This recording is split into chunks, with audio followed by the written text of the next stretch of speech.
Mitos itu sebenarnya adalah hasil pemikiran agama orang yang dijadikan agama. Karena awalnya itu adalah catatan di pinggir halaman. Nah, nanti kalau kita mau masuk lagi ke dalamnya, siapa yang menulis, siapa yang menyalin, itu ada. Anda nanti bisa ketemu siapa, namanya siapa yang menulis. Ya, siapa tahu nanti kita ketemu lagi, kita mau cek lagi, kita lagi ngomongin apa waktu itu kita ada. Ya, Boleh. Ya. Boleh. Kira-kira kalau Fendi, kalau ditayangin di YouTube keberatan atau enggak? Oh enggak sih. Enggak apa-apa. Oke, alhamdulillah. Terus, Bu diminum loh Bu. Iya. Fendi minum dong. Udah minum nih. Kopi. Ini mana nih satu nih? Nah, lagi mau. Atau kopi hitam mau? Ada. Oh, ulang. Iya. Gue yang butuh kopi, gue bangun tidur nih kan. Ya, terus Ren di Bandung berarti waktu itu dari kecil ya. Saya enggak. Saya dari kecil itu di Singapura. Oh, malah Singapura. Iya. Karena saya waktu itu pelarian 98. Oh, nih korban 98 yang keluar ya. Iya. Ya, Jadi waktu 98 saya masih kecil banget. Iya, 98 saya umur 5 tahun ya. Iya. Oke. Jadi saya nggak tahu apa-apa. Pokoknya saya tahunya itu saya dibawa ke Singapura lewat Bali. Oke. Karena waktu itu di Bandung nggak ada langsung ke Singapura. Dari dalam Bali harusnya mau terbang langsung tapi nyepi. Gitu. Oke. Jadi hari lagi di Bali lalu saya terbang ke Singapura. Jadi saya dari kecil sampai saya lulus kuliah saya di Singapura. Oh, lama juga berarti ya. 18 tahun saya di Singapura. Waduh. Berarti udah Singaporean berarti. Ada actionnya kalau Pantesan bahasanya nggak kayak orang Indo asli ya. kayak gimana? Tadi ya walaupun bahasa Indonesia tapi apa namanya istilahnya kayak bukan bahasa orang Indonesia yang native gitu lah. Masa sih kok? Saya tadi ngeliat orang biasa kan ngomong begini, selama saya merangkul Katolik itu bahasa Inggrisnya memang embrace. Ya embrace. Nah, embrace kalau di bahasa Indonesia memang merangkul. Coba ada nggak orang Indonesia bilang selama saya merangkul Katolik? Nggak ada. Betul ya? Terus? Ya saya lulus dari Singapura itu tahun 2017. 2017. Di 2017 saya baru balik ke Jakarta lagi. Ya 2017 lanjut lagi saya ke sekolah waktu itu Di Indonesia. di Indonesia. Saya lanjut lagi sekolah 2019 saya lulus. Baru deh saya mulai cari kerja tapi ada COVID kan 2020. 2021 baru saya dapat kerja. Oke. Nah 2021 baru deh saya ketemu sama yang ini. Oh, Iya, tapi waktu itu kita belum dekat. Nah waktu itu cuman ya kita karena kita beda departemen. Ya cuman paling hi bye gitu. Oh, di satu kantor berarti. Oh, oke. Hai-haian gitu ya. Iya paling hi-hayan aja. Tahu kenal dia, kenal siapa. Cuman nggak dekat karena departemennya beda. Saya di atas, di bawah dia kantor di bawah. Nah saya kerja di tempat yang awal itu selama 2 tahun. 2023 saya pindah tempat kerja saya sekarang. Ya waktu itu masih di kantor lama. 6 bulan kemudian baru dia kontak saya. Oh. Ya dia kontak saya, tanya ada lowongan nggak di tempat, ada lowongan, kalau misalnya ada lowongan kabarin, ya. Atau gimana? 3 minggu kemudian emang ada lowongan di kantor saya. Oh. Sekantor lagi. Sekarang lagi. Bisa begitu ya? Iya, makanya. Nah, Kantor lama sekantor, kantor baru sekantor lagi. Iya benar. Nah sekantor lagi, tapi kali ini bedanya kita lebih dekat kerjanya, karena kantor lebih kecil, jadi kerjanya kita lebih dekat. Gitu. Jadi nggak ada perbedaan, lebih jarang lah perbedaannya gitu. Nah jadi ya kita kan awal-awal emang kita mulanya teman gitu kan. Temannya waktu itu cuma hi bye. Nah satu kantor ini baru kita lebih mengenal lagi. Nah terus 2024 kita baru kerjasama lebih dekat. Nah, lama nggak lama ya baru deh kita mulai ada feeling lah gitu. Nah saya cuman mikir sih, saya waktu itu juga bilang sama si ini Putri bahwa saya sih serius. Saya juga emang udah mencapai umurnya ya, emang saya udah harus serius gitu ya. Saya juga ada pikiran mau nikahin. Nah si Putri kan dia punya syaratnya itu dia harus orangnya seiman gitu. Saya juga bilang saya tuh harus mencari tahu lagi saya arahnya kemana.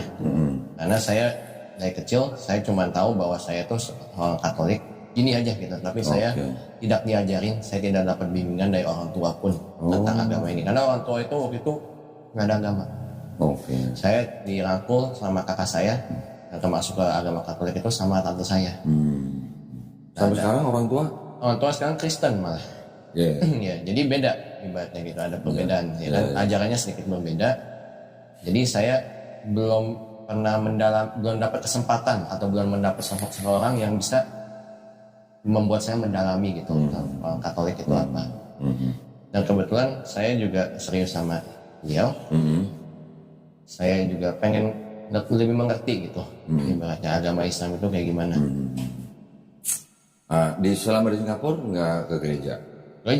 Gereja. Cuman saya di Singapura itu, saya beruntungnya itu saya di Singapura itu saya masuk ke dalam Singapura kan lingkungannya itu kan emang multiracial, multi religious. Saya juga beruntungnya itu saya waktu masuk di waktu sekolah di Singapura, saya bukan masuk sekolah internasional, saya masuk sekolah langsung government, langsung lokal gitu ya. Negeri lah. Ya. Jadi saya dapat kesempatan itu untuk banyak bersosialisasi dengan orang-orang yang latar belakangnya beda, kebudayaannya beda, agamanya juga beda. Jadi saya banyak belajar dari situ.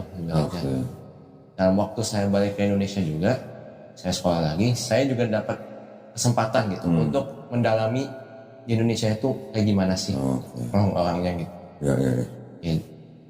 Jadi yang pertama kali berarti kan Fendi mau belajar tentang Islam. Islam itu apa?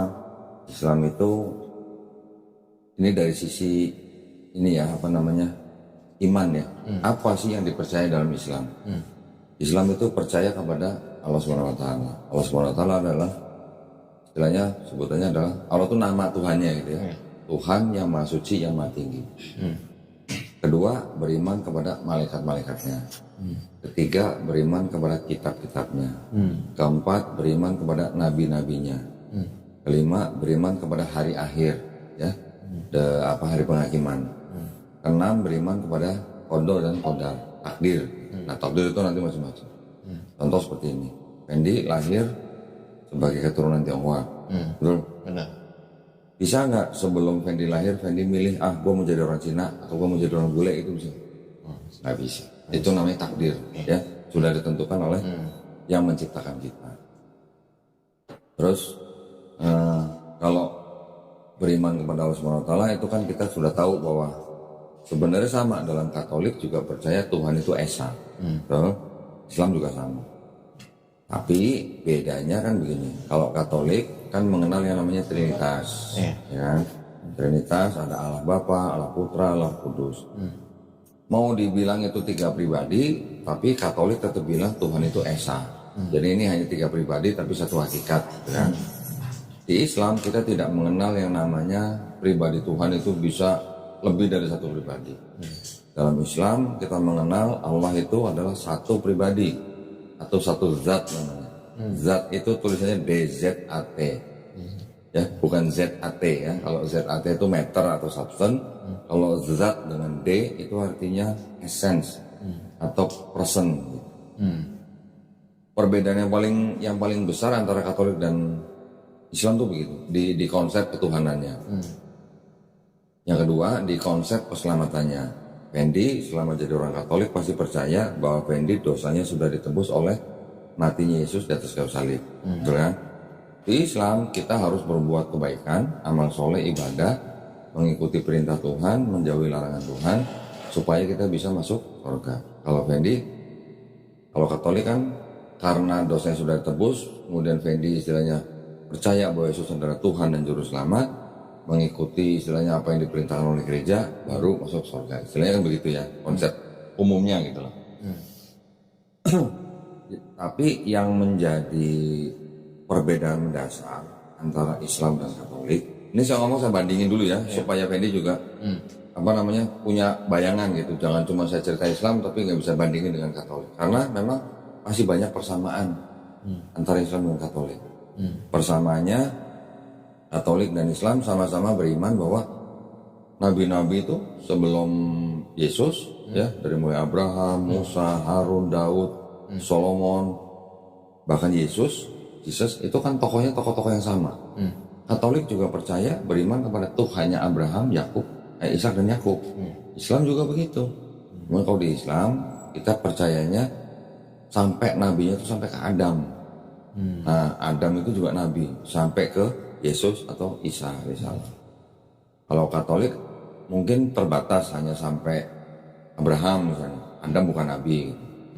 Ya, nabi-nabinya sama, malaikatnya sama. Di Katolik sebut malaikat Gabriel, betul? Kita sebut malaikat Jibril alaihissalam. Malaikatnya sama, kemudian kitabnya. Nah, kitabnya orang Katolik juga percaya ada kitab Taurat, betul kan? Islam juga begitu. Di Quran kita juga mengimani ada yang namanya kitab, tapi belum tentu berbentuk buku ya. Kitab itu dalam artian bisa berupa hukum, ketetapan, perintah, aturan dari Tuhan untuk bangsa Israel. Katolik kan juga sama. Ada Taurat, ada Mazmur untuk bangsa Israel. Terus kemudian Katolik percaya ada Injil tapi dalam bentuk gospel, Matius, Markus, Lukas, Yohanes. Kita percayanya Injilnya satu, cuma satu Injil yang diterima oleh Nabi Isa misalnya. Ya itu kitabnya. Nabinya tadi udah. Hari akhir juga sama. Katolik juga percaya, kita juga percaya. Jadi yang membedakan konsep ketuhanannya dan konsep keselamatannya. Karena konsep ketuhanannya kan jelas beda. Kalau Islam, Allah adalah satu pribadi. Katolik, Tuhan Esa tapi 3 pribadi. Nah ini yang harus kita tahu dari mana nih istilahnya. Dari mana konsep ketuhanan Katolik, dari mana konsep ketuhanan Islam. Kalau menurut Fendi sendiri, Tuhan itu memang Esa. Setuju kan? Setuju. Tetapi tentang pribadi-pribadi yang ada Putra, Bapa, Putra, dan Roh Kudus, menurut Fendi itu kira-kira dari mana idenya? Pernah dengar? Pernah baca? Kurang tahu. Pernah tahu ya? Pada zaman dulu, sebelum ada Kristen, orang-orang zaman dulu itu sudah percaya yang namanya, oke lah mau dibilang Tuhan atau Dewa kan bahasa Inggrisnya sama kan, God kan? Iya, betul. Maka banyak yang percaya bahwa Tuhan itu dengan sebutan triad. Triad itu ada 3 tapi satu tapi 3. Bangsa-bangsa sebelumnya dari mulai Sumeria, Babilonia, Persia, India, Mesir, daerah Mediterania itu memang bangsa-bangsa yang percaya dengan Tuhan yang triad. Ya. Terus kemudian mereka juga percaya dewa itu bisa jadi manusia, dewa itu bisa punya anak dari manusia. Ya. Kepercayaan-kepercayaan itu yang diadopsi dan diteruskan oleh Kristen dan Katolik.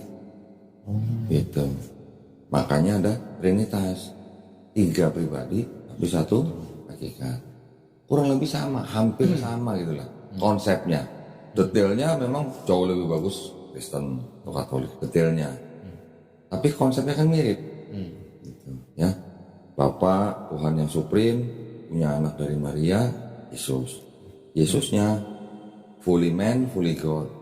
Begitu juga yang di Yunani, begitu. Yang di Romawi. Islam kita juga beriman bahwa Nabi Isa lahir dari seorang perawan suci. Tapi bedanya di Islam kita tidak menyembah Yesus sebagai fully God. Nah, di belakang kita nih ada Islam, ada Kristen atau Katolik. Di belakang kita kan ada Yahudi nih. Ada Judaism kan? Judaism sama Kristen itu menggunakan kitab yang sama. Apa? Old Testament. Yang menyebut Old Testament adalah Kristen. Kalau Jewish mereka bilang Tanakh. Ya. Tanakh ini yang menjadi bagian daripada kitabnya Kristen. Nah, kalau Tanakh tadi bahasa Ibrani diterjemahkan menjadi bahasa Yunani, kemudian baru digunakan oleh Kristen. Tapi bedanya apa? Yang bahasa Yunani oleh Kristen itu beberapa ayatnya itu translationnya dimodified.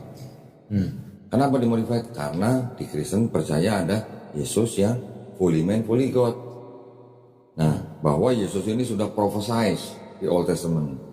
Karena diprophesied, karena penulisnya Perjanjian Baru mengutip dari perjanjian yang Yunani itu, maka yang di Perjanjian Lama ini, yang Perjanjian Yunani ini beberapa terjemahan dimodifikasi. Tujuannya apa? Supaya terlihat kitab Perjanjian Lama ini sedang berbicara tentang Yesus. Ini kita cuma bicara apa ya namanya, perbandingan dulu nih ketiga nih. Nanti kalau mau lebih masuk ke Islam kita bisa bicara lagi. Maksud saya supaya Fendi punya bayangan Yahudi, Kristen, Islam. Nah setelah itu berarti kan Yahudi dan Kristen ini kan tidak bisa dikatakan dua agama yang sama. Karena walaupun menggunakan atau mengimani nabi-nabi yang sama, tetapi konsep ketuhanan beda. Nah, yang Islam dan Yahudi konsep ketuhanan sama. Konsep ketuhanan sama. Yang Kristen yang di tengah-tengah, walaupun menggunakan kitab Yahudi, konsep ketuhanannya dari Yahudi juga dipakai, tapi ditambahkan dengan konsep ketuhanan yang berbeda di Perjanjian Baru.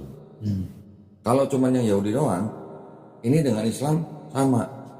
Tuhan bukan manusia, Tuhan bukan anak manusia, Tuhan tidak ada yang menyerupai Tuhan apapun di bumi. Terus kemudian Tuhan tidak akan berubah, Tuhan maha tahu dan sebagainya. Ini mirip kan sama.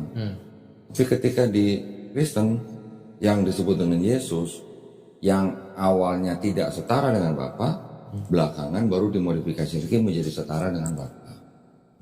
Jadi Yesus yang tadinya hanya istilahnya punya sifat ilahi tapi tidak setara, menjadi setara ketika sudah terjadi konsili-konsili. Jadi teologinya Kristen itu dibentuk dengan konsili-konsili.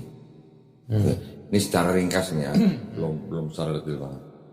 Kalau di Islam kita memahaminya Tuhan yang Maha Kuasa ini, dia otomatis dia adalah Ahad atau Maha Esa. Dia adalah tempat segala makhluk bergantung. Dia tidak beranak, tidak diperanakan. Tidak ada sesuatu apapun yang serupa dengan Tuhan di bumi. Islam.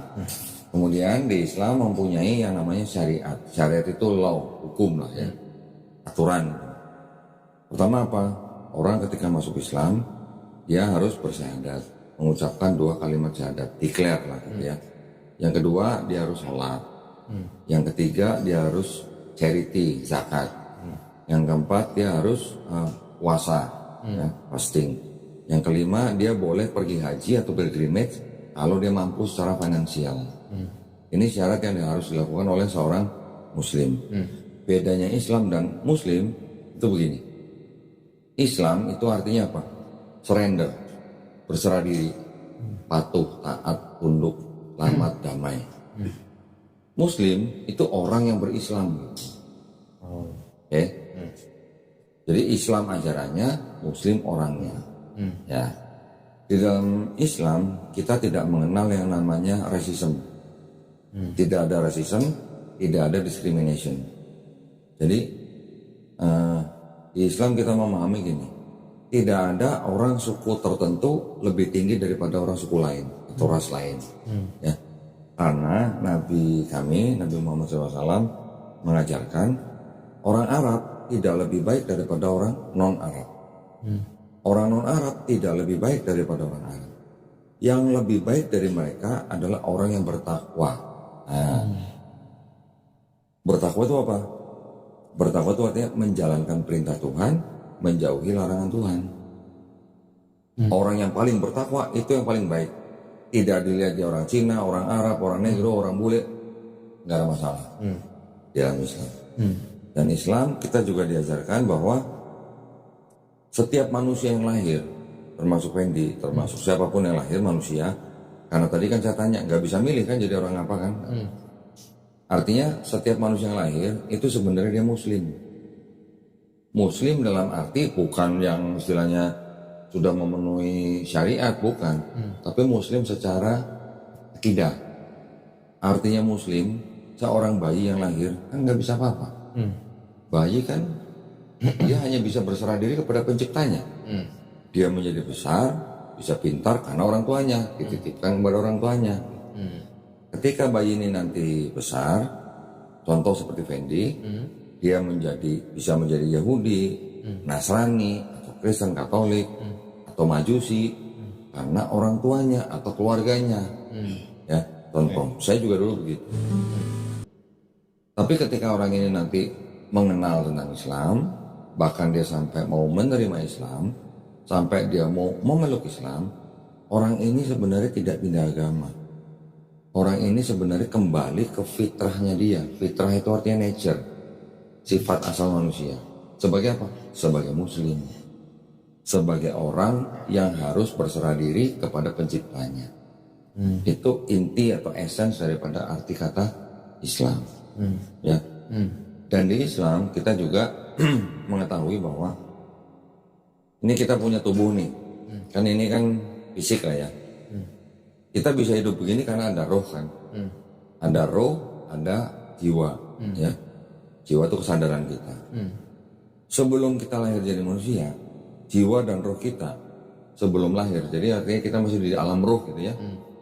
Kita tuh sebenarnya sudah berikrar, sudah bersyahadat bahwa Tuhan kita, penguasa kita adalah Allah Subhanahu wa taala. Tapi ketika dia dilahirkan jadi manusia, kalau misalnya roh ini lahir di keluarga yang muslim, dia bisa selamanya berikrar atau menjaga 2 kalimat syahadat di mulutnya. Ya, ketika dia nanti akhir balik, dia udah mulai sholat dan segala macam, dia menjaga tuh 2 kalimat syahadat itu. Tapi kalau orang-orang yang lahir di keluarga yang bukan Islam, seperti Fendi dan saya, kita tidak tahu apa itu 2 kalimat syahadat, ya kan? Sampai kita mengenal Islam. Nah, jadi ketika ada orang yang bukan Islam, dia kemudian memeluk Islam, dia mengucapkan 2 kalimat syahadat, sebenarnya orang itu sedang mengulang syahadat dulu sebelum lahir jadi manusia. Gitu. Karena kita mengakui bahwa pencipta kita cuma satu, cuma Allah Subhanahu wa taala. Ruh adalah ciptaan dari Allah Subhanahu wa taala. Ketika ruh sudah menjadi manusia, dia menjalani sesuai dengan kehidupan manusia itu di bumi. Setelah manusia itu meninggal, roh itu akan kembali kepada penciptanya. Itu sekilas ya mengenai Islam. Nanti kalau mengenai teknisnya, sholat berapa kali dalam sehari, zakat berapa persen yang harus kita keluarkan, puasa berapa hari kita harus puasa, itu nanti ada cuklaknya gitu lah. Nah, ya tapi intinya kita juga sebagai orang Islam paham Tuhan atau Allah SWT ini memerintahkan manusia untuk apa? Untuk bersolat. Kenapa kita harus sholat?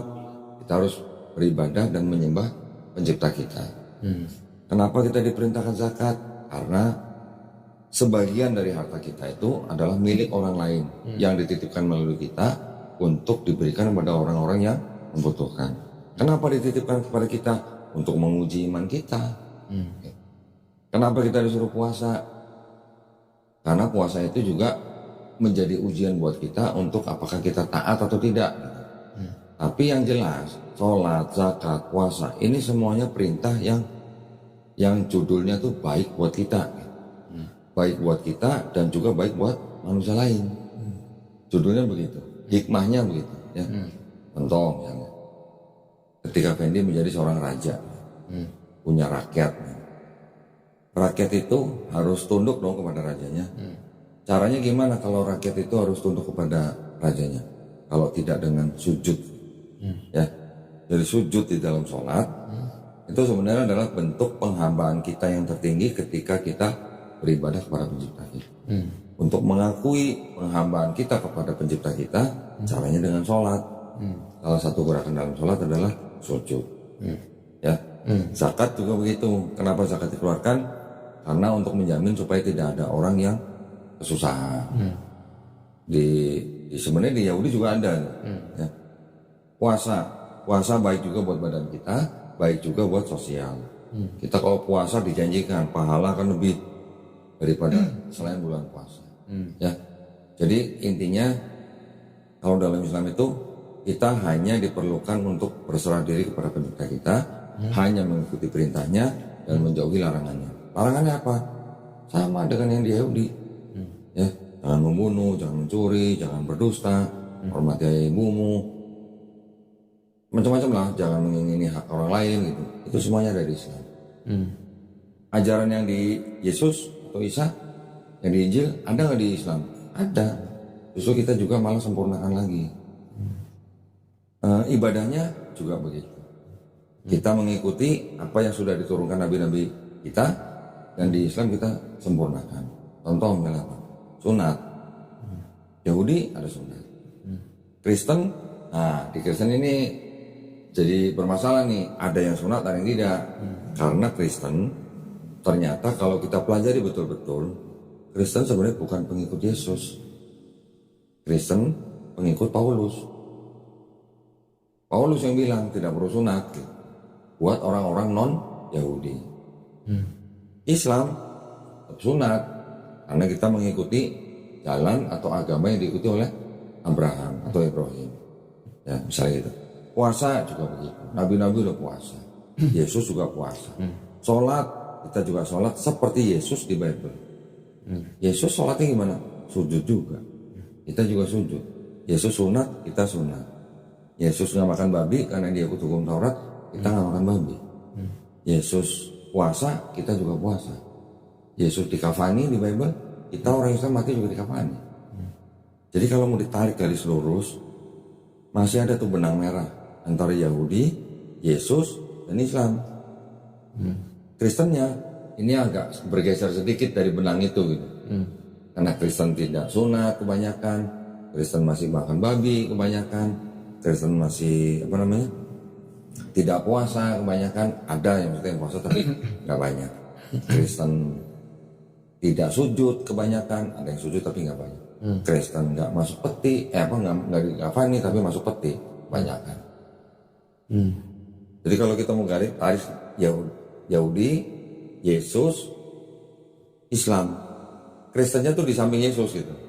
Kristennya bukan ngikutin Yesus tapi Kristennya ngikutin Paulus gitu.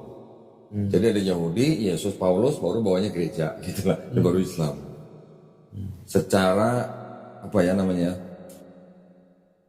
kesinambungan, kesinambungan ajaran nabi-nabinya. Kalau misalnya perkataan tadi antara Yesus dan Paulus menurut Fendi ada yang salah, silakan dibantah. Maka saya mau pelajari gitu. Tapi sih saya lebih penasarannya satu sih. Kodoni kenapa tiba-tiba bisa merangkul Islam? Iya, saya mau tanya itu. Berarti Kodoni dulu itu Katolik atau Kristen? Protestan. Ya dulu gereja GBI. Karena gini, namanya sebuah agama. Landasan yang kita bisa pakai itu apanya dalam sebuah agama? Kan pasti kitabnya. Betul kan? Kalau nabinya masih hidup, nabinya bisa ngajarin. Tapi kalau nabinya sudah nggak ada, apa yang buat pegangan kita? Kalau bukan kitabnya, ya kan? Di dalam kitab sebuah agama, itu kan yang harus kita pegang adalah keautentikan daripada kitab itu. Setuju nggak? Keautentikan itu maksudnya apa? Kan kitab agama itu kan disebut kitab suci. Yang namanya kitab suci itu artinya apa? Murni, pure, tidak ada campur tangan manusia kan. Ketika saya dulu masih Kristen, saya mempelajari ulang kitab saya, ternyata saya menemukan dalam kitab saya isinya sudah tidak pure, sudah ada campur tangan manusia, sudah ada pemikiran manusia yang menjadi agama saya waktu itu. Saya baru menemukan gitu. Memang kalau nggak dipelajari, jemaat nggak akan nemu. Kalau nggak dipelajari. Karena kitab yang dipegang oleh jemaat itu bisa beda dengan kitab yang dipegang oleh pastor. Bukan beda ayatnya, bukan. Tapi di dalam kitabnya pastor itu mereka kan pasti ada catatan-catatan gitu. Itu yang membedakan. Yang pastor ajarkan kepada jemaat kan nggak mungkin yang catatan-catatan ini. Yang diajarkan kan pasti doktrin-doktrin. Konsep ketuhanannya, konsep keselamatannya sesuai dengan doktrin gereja. Tapi di balik ayat-ayat itu sebenarnya di belakangnya itu ada cerita di belakangnya. Ayat ini dari mana? Ayat ini dulu timbulnya kapan? Ayat ini asli atau tidak? Gitu. Itu ada. Saya punya kitabnya. Waktu saya jadi jemaat saya nggak punya kitab itu. Setelah saya pelajarin ulang, saya cari baru nemu. Saya kasih lihat ya. Mana? Berarti kitab itu cuma dipegang sama pastor.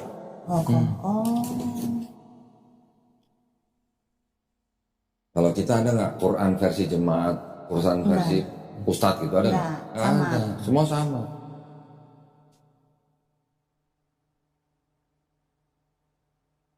Kan mumpung Fendi Katolik nih, tapi juga kitab suci Katolik nih tulisannya.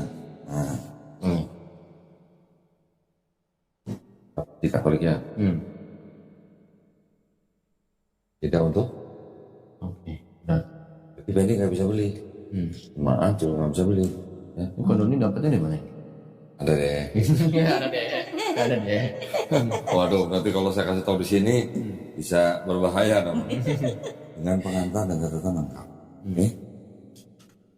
2009 dipersembahkan kepada umat Katolik Indonesia oleh Direktorat Jenderal Bimbingan Masyarakat Katolik Departemen Agama Republik Indonesia. Ya, percetakan Anurul ND yang di NTT.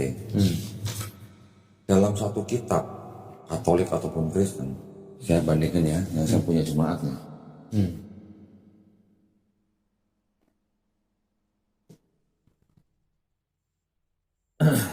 Ini yang punya jemaat nih. Segini tipis ya. Tahu kan? Ya kamu juga gitu.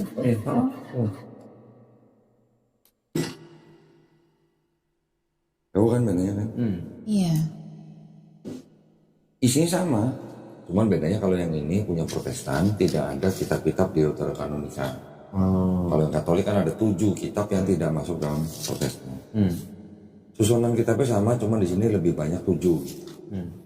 Contoh aja kita lihat.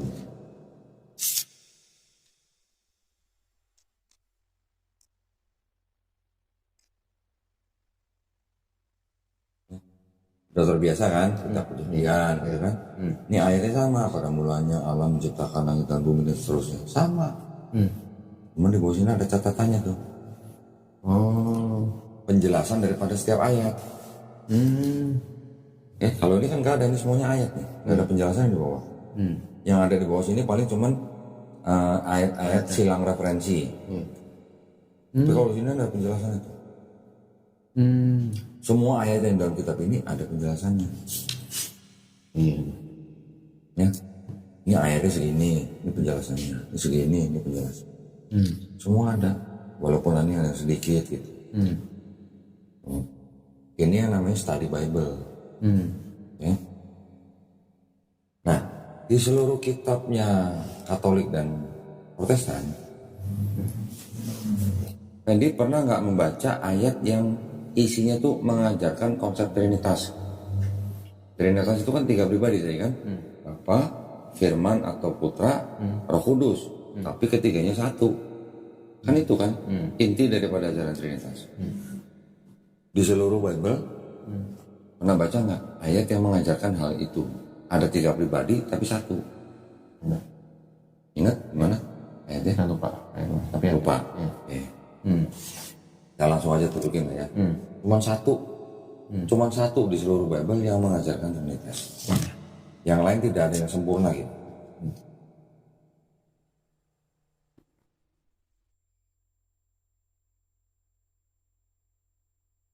Itu adanya di 1 Yohanes pasal 5 ayat 7. Boleh dibaca, yang garis bawah. Bapak yang dalam surga, Bapak firman dalam.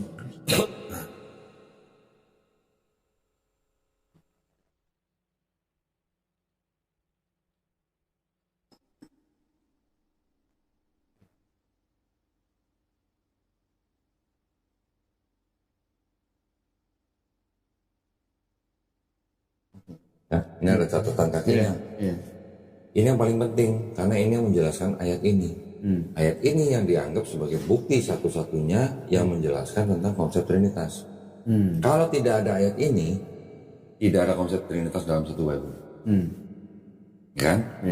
Tapi ternyata satu-satunya ayat yang menjelaskan tentang Trinitas ternyata di sini sebutnya apa? Karenanya ayat paling akhir tuh Bagian ini pasti tidak asli. kan tadi sebut coba kalau mau dibaca semua biar jelas coba. Ada kalimat yang berbunyi bagian ini aslinya adalah sebuah catatan di pinggir halaman. Jadi sebenarnya awalnya catatan di pinggir halaman, terus kemudian apa? Disisipkan oleh penyalin. Kalau catatan berarti kan pikiran manusia, pemikiran manusia. Kemudian disisipkan berarti pemikiran manusia dijadikan agama atau dijadikan ayat. Iya. Betul kan? Berarti kalau begitu konsep Trinitas itu sebenarnya adalah hasil pemikiran agama orang yang dijadikan agama.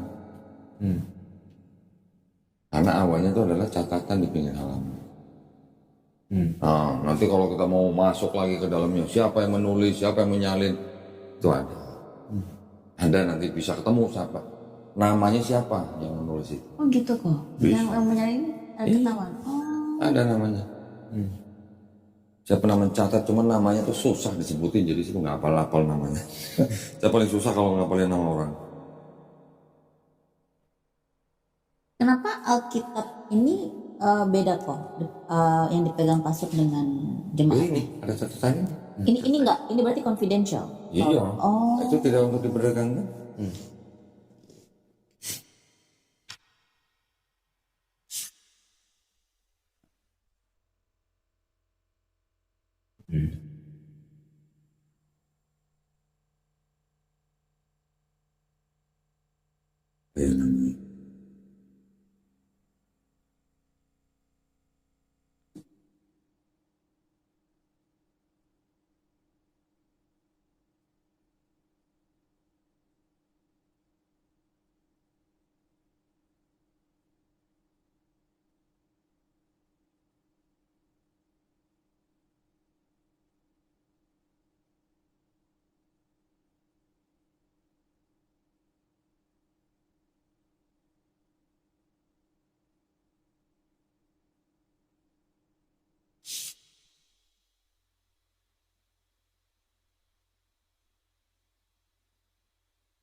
Lupa namanya siapa nih.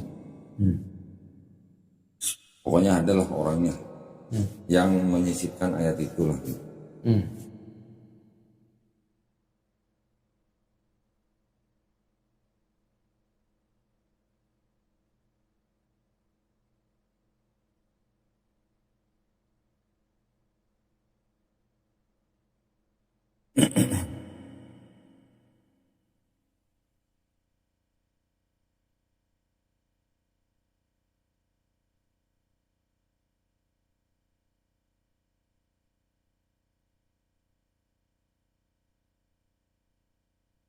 Itu yang terjadi. Dan ini ayat-ayat yang tidak asli di dalam kitab ini itu banyak, nggak cuma satu. Kenapa saya tunjukin yang ini? Karena hanya satu-satunya ayat ini yang dianggap mengajarkan Trinitas. Yang lain-lain bukan ajaran Trinitas tapi juga tidak asli. Contoh misalnya,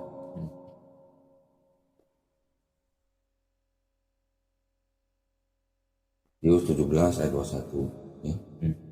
Ayat ini tidak asli ya, tulisan itu ayat ini tidak asli, nanti jelaskan apa. Ini juga 18 ayat 11, ayat ini tidak terdapat dalam kebanyakan naskah Matius, kiranya tidak asli. Banyak yang seperti ini. Belum lagi nanti yang bukan satu ayat, satu paragraf ini tidak asli ada. Contohnya di Matius, di Markus 16, nah ini ayat 9 sampai 20 sampai sini. Ini disebutkan bahwa tidak memuat ayat 9 sampai 20.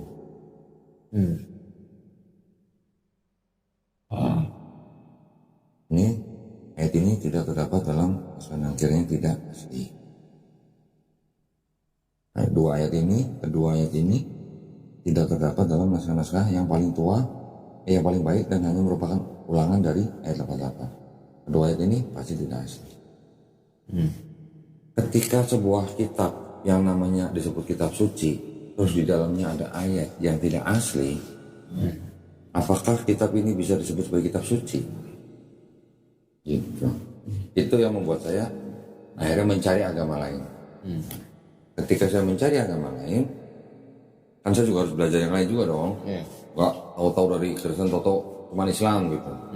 Saya juga pelajari Yahudi. Yahudi tadi saya bilang konsep ketuhanannya itu sama dengan Islam, monoteisme. Tapi mereka kan eksklusif. Ya, eksklusif dalam arti mereka merasa sebagai bangsa terpilih. Yang lain itu disebut dengan goyim, itu bangsa-bangsa yang istilahnya lebih rendah dari orang Yahudi lah. Yahudi. Kemudian Hindu misalnya. Hindu itu adalah, di dalam Hindu ada mengenal sistem kasta. Kan? Buddha, ada yang mengatakan Buddha itu sebenarnya agama ateis gitu. Maksudnya nggak menonjolkan konsep ketuhanan, tapi hanya menonjolkan konsep jalan hidup lah, karma gitu. Nggak beda sama Shinto Jepang gitu. Konghucu itu juga, mereka juga percaya dengan dewa-dewa. Dewa-dewanya itu apa? Banyak kan? Ada dewa dapur, dewa apa gitu lah, dewa perang, dewa apalah, Dewi Kuan Im dan sebagainya. Jadi ketika sudah percaya dewa, ya udah itu berarti kan udah kepercayaan orang-orang zaman dulu gitu. Ketika ke Islam, saya baru menemukan ternyata Islam itu, kalau Kristen tadi kan itu gelar dari Yesus. Yahudi itu nama daripada anak Nabi Yakub. Hindu adalah nama tempat daripada agama itu berasal di India. Buddha gelar daripada Siddhartha Gautama. Konghucu ternyata nama nabi daripada agama. Islam ternyata bukan gelar manusia, bukan nama manusia, bukan nama tempat. Tapi artinya apa tadi? Berserah diri. Kita disuruh berserah diri kepada yang menciptakan kita. Gitu. Nah, baru saya cari tahu Islamnya apa, syariatnya apa, akidahnya apa, rukun iman, rukun Islam. Gitu. Ternyata kita sebagai orang Islam tuh hanya diperintahkan, selama hidup kita hanya diperintahkan beribadah kepada pencipta kita. Kalau kata orang Cina ya udah cengli lah. Cengli artinya ya wajar lah, kita manusia ciptaan ya kita harus beribadah kepada pencipta kita gitu. Simpelnya gitu ya Islam ya. Ada yang bertanya lagi? Penasaran deh sih, nanti saya belajar lagi. Boleh. Ya, kalau ini kan sudah ada bukti fisik. Di internet banyak sekali yang membicarakan tentang itu. Tapi ini udah bukti fisik, mau apa lagi? Ya. Dan perbedaan yang paling nyata di dalam kitabnya Kristen dan Katolik, kan di sini ada dua bagian yang tadi saya bilang ini punya orang Yahudi yang perjanjian lama nih, berasal dari punya Yahudi. Yang Kristen tulisan orang-orang Kristen. Tapi di dalam perjanjian baru ini ada kurang lebih 1000 ayat yang mengutip dari sini. Mengutip, ya. Contoh misalnya, Matius 1 ayat 23. Sungguhnya anak darah itu akan mengandung dan melahirkan seorang anak laki-laki dan mereka akan menamakan dia Immanuel, yang berarti Allah beserta kita. Kalimatnya begitu kan? Ini dikutip dari yang lama, dikutip dari Yesaya pasal 7 ayat 14. Itu nih Yesaya 7 14. Sebab itu Tuhan sendiri memberikan padamu suatu pertanda, sesungguhnya seorang perempuan muda mengandung dan akan melahirkan seorang anak laki-laki, dan dia akan menamakan dia Immanuel. Penulis Matius yang di sini tadi mengutip ini. Ya, ini baru satu nih. Ada 1000 ayat yang dikutip dari sini. Kenapa mereka mengutip? Karena pada saat itu mereka seperti sedang menyusun sebuah cerita yang mana sudah ada dasarnya, yaitu kitab orang lain, kitab Yahudi. Apakah pemahaman orang Yahudi kan yang punya kitab ini kan, Tanakh kan? Apakah pemahaman orang Yahudi atas ayat ini dengan ayat yang tadi di sini, apakah sama? Beda. Orang Yahudi bilang, ini untuk Raja Ahaz. Ini aja judulnya Yesaya dan Raja Ahaz. Ini untuk anaknya yang Nabi Yesaya. Anak itu adalah anak keduanya Nabi Yesaya. Adanya di Yesaya 8 ayat 3 pengenapannya. Ini menurut kata orang Yahudi. Menurut orang Kristen ayat yang ini untuk Yesus. Ini kan? Jadi untuk Yesus yang di sini. Jadi saya bilang gini, orang Kristen membaca kitab orang Yahudi tapi dengan kacamata orang Kristen. Dan ada 1000 ayat yang dikutip dari sini. Maka itulah kitab orang Yahudi harus ditempel dengan kitab orang Kristen. Kalau ini nggak ada, nggak ditempel, kan pincang. Ini di mana ayat dibacanya? Baca di sini. Ya. Kitab Yahudi ini yang saya sebut itu tadi yang ini.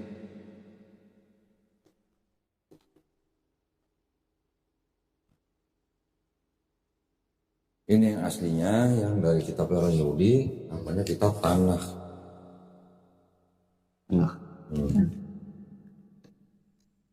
Tanakh ini singkatan Torah, Nevi'im, Ketuvim. Artinya apa? Torah itu yang 5 kitab Musa, Kejadian, Keluaran, Imamat, Bilangan, Ulangan. Nevi'im itu yang kitab nabi-nabi, nabi-nabi Yesaya, Yeremia, Yeskiel, Hagai, Habakuk dan sebagainya. Ketuvim itu kitab tulisan-tulisan, Mazmur, Kidung Agung, Ratapan, Pengkhotbah dan lain-lain. Dijadikan satu namanya Tanakh. Ini yang menjadi perjanjian lama ini. Segini. Tapi ini kan bahasa Ibrani nih. Kan bahasa Ibrani. Ya. Di sini juga punya tafsirnya nih, punya catatan kaki nih kayak gini. Ya. Saya kasih contohnya tadi.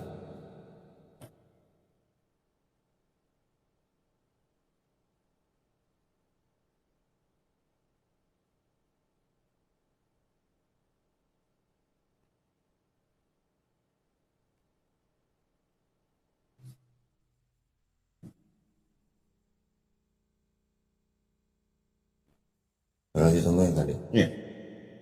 Ya. Ini menurut orang Yahudi penggenapannya ada di sini. Misalnya 8 ayat 3.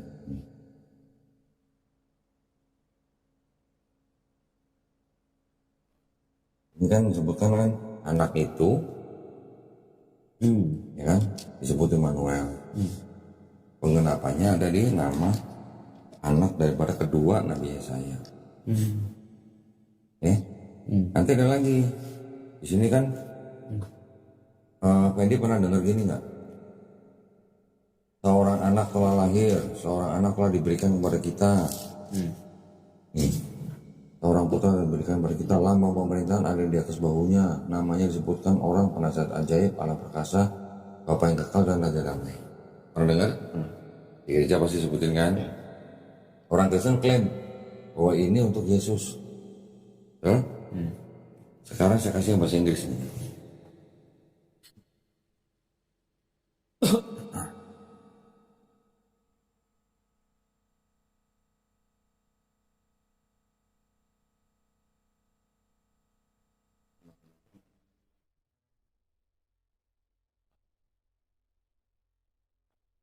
Ini yang rumah-rumah gini ya.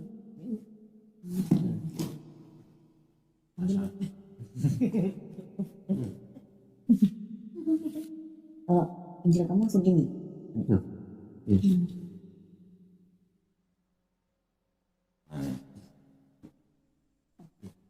Ini bahasa Inggrisnya. 9 ayat 6. For us a child is born, to us a son is given, and the government will be upon his shoulders. Ya. And he will be called Wonderful Counselor, Mighty God, Everlasting Father, Prince of Peace. He will be called, artinya yang akan disebut siapa? Berarti kan anak ini, anak yang lahir ini kan. Kita lihat terjemahnya orang Yahudi.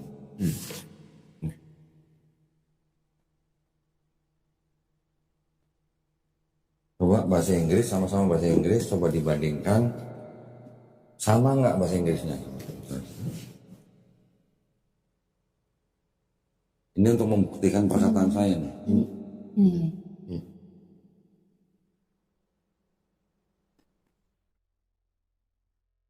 Saya merokok dulu ya. Boleh. Iya kok. Boleh.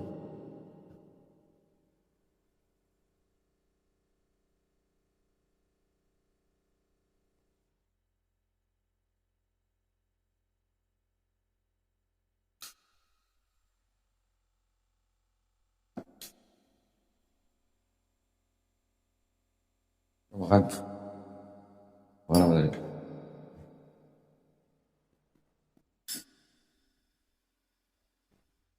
Ini government will be unsure. Oh ya. Oh. Jadi gua tunjukinnya kemana? Gitu kan. Itu kan berarti Si siapa? Si Rio udah kasih belum? Oh ya Pak, tempat kekuasaan. Rio yang Bandung kekuasaan. yang udah mau ngasih software yang buat pop up kamera itu. And he will be called on the Jadi nanti bisa pakai kamera handphone, bisa masuk ke dalam tim. mighty God, everlasting Father, eternal Father, Samaya. Is it? Yeah. Name is Iya. Mirip ini yang punya tanah. Kalau ini kalau Bible. Beda nggak terjemahannya bahasa Inggrisnya? Sama. Hah? Sama dong. Sama? Sama. Berarti lu belum nemu bedanya. Dominion itu ya? Dominion. Bukan Dominion. Ada nggak yang bahasa yang dari yang punya Yahudi ada kata-kata he will be called? Ya, ada. Ada nggak? Ada. He. Mana? Wait, no. Kod Hezekiah.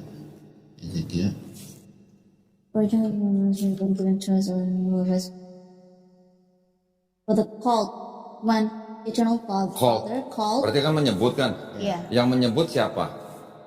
3 gelar itu kan? Hezekiah. Hezekiah name Shalom. Ada nggak kata-kata he will be called? He will be called di Bible. Yang di Bible. Kristen, yang di Hebrew ada nggak? Nggak ada. Nggak ada. Itu bedanya. Jadi kalau yang Kristen mengatakan anak itu akan disebut penasihat ajaib, Allah perkasa, Bapa yang kekal, Raja damai. Anak itu yang disebut 4 gelar. Tapi kalau yang Hebrew 3 gelar itu punya Tuhan yang Maha Esa. Penasihat ajaib, Allah perkasa, Bapa kekal itu adalah gelar untuk Tuhan yang Maha Esa, menyebut anak itu Raja damai. Oh. Beda kan? Jadi kalau yang Kristen mengambil 4 gelar itu untuk anak itu, tapi kalau yang Yahudi 3 gelar Tuhan itu menyebut anak itu dengan 1 gelar. Bedanya di situ.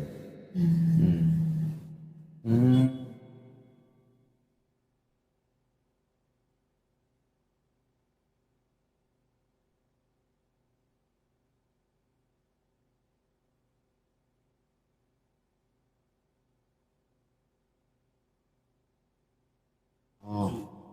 Ya, Ya. beda kan? Beda. Ya, ngerti. Jadi antara Yahudi dan Kristen pemahaman buat ayat itu berbeda. Sedangkan kitabnya Yahudi disusunnya abad 5 sebelum ada Yesus. Abad 5 loh, tahun 450 sebelum ada Yesus. Sudah ada kitabnya orang Yahudi yang namanya Tanakh.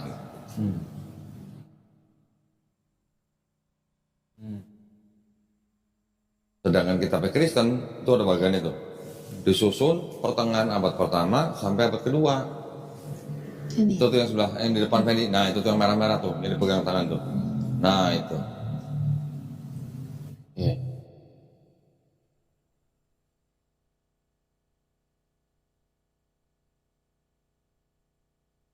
Itu yang ditulis adalah surat-surat Paulus dulu, baru kemudian Four Gospels.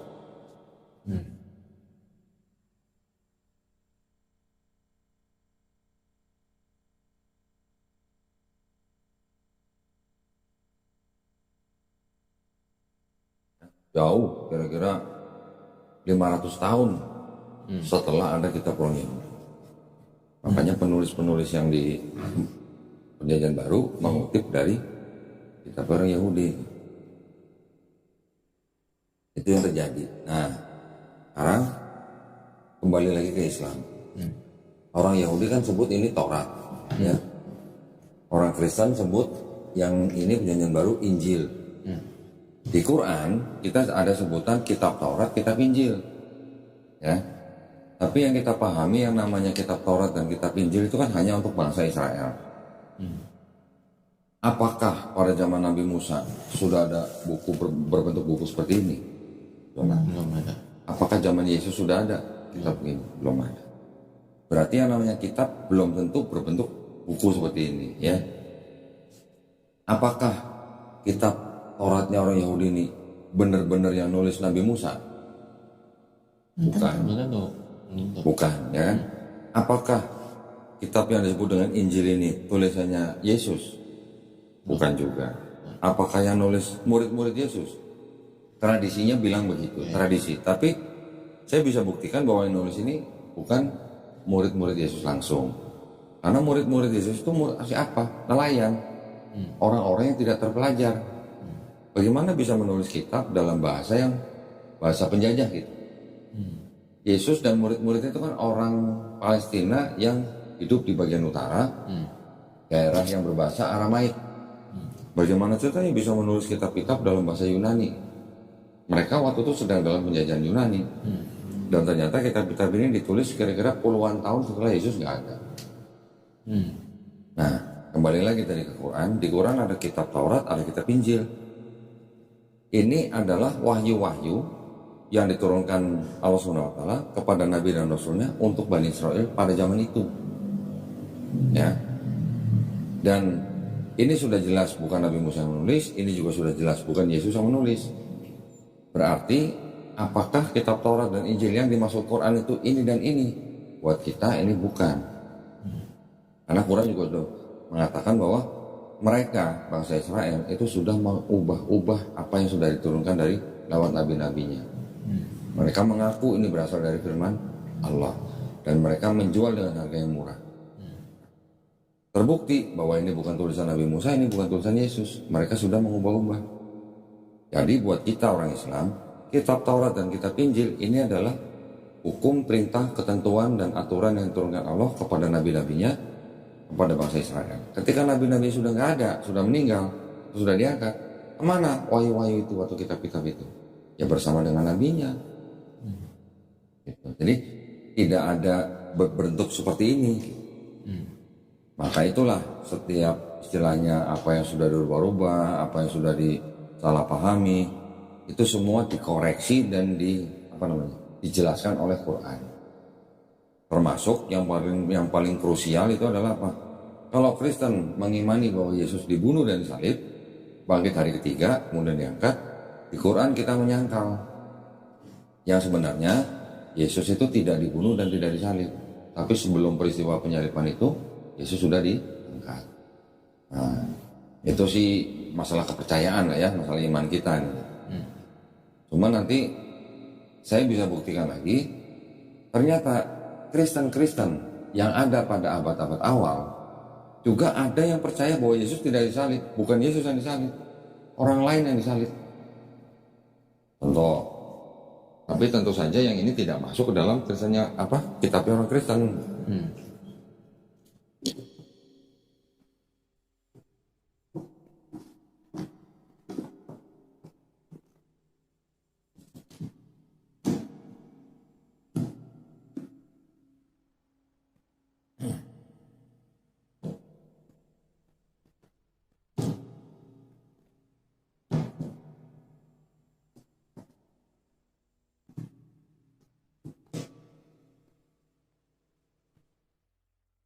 Kalau Matius, Markus, Lukas, Yohanes itu kan disebutnya gospel kan ya.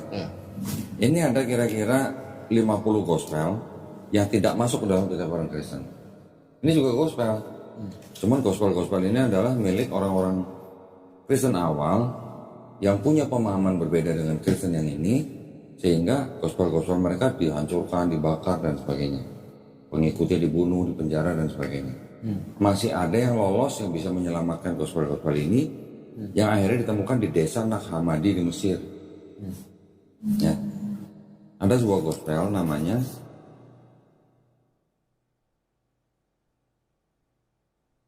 The Second Discourse of Great Set. Ya. Halaman 473.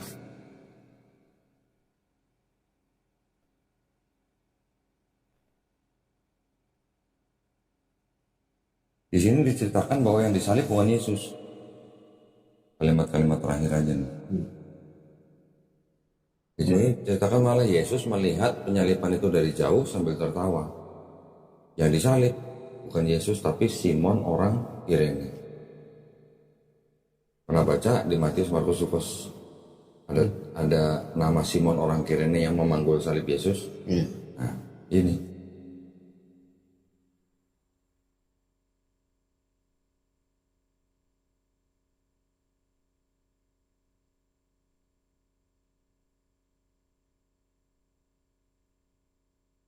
Jadi pada waktu abad-abad awal pun Kristen sendiri ada yang sudah tidak sejalan. Sebagian besar Kristen beriman bahwa Yesus sudah dibunuh dan disalib.